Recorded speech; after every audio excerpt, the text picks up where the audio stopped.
বাতাসে ঝুলে আছে এক পুরনো নিঃশ্বাস, ঢাকা শহরের ফুসফুসে।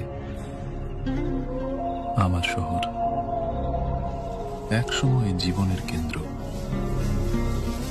আজ কেবল অতীতের প্রতিধ্বনি।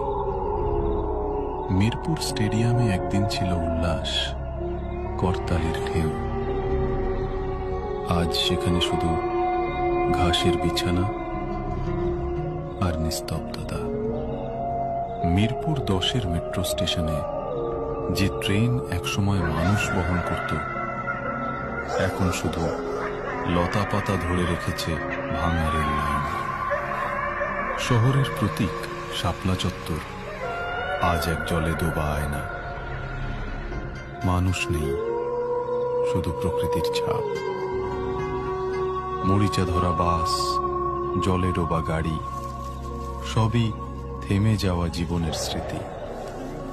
জাতীয় স্মৃতিসৌধ, যে স্থানে সংগ্রামের ইতিহাস লেখা, আজ সেখানেও শেকড় গেঁথেছে নীরবতা। ভাঙা জানালা দিয়ে হাওয়া গায় এক বিষণ্ণ গান। পিচের ভেতর থেকে গজিয়ে ওঠা গাছ বলে দেয়, মানুষ হেরেছে, শহর হেরেছে।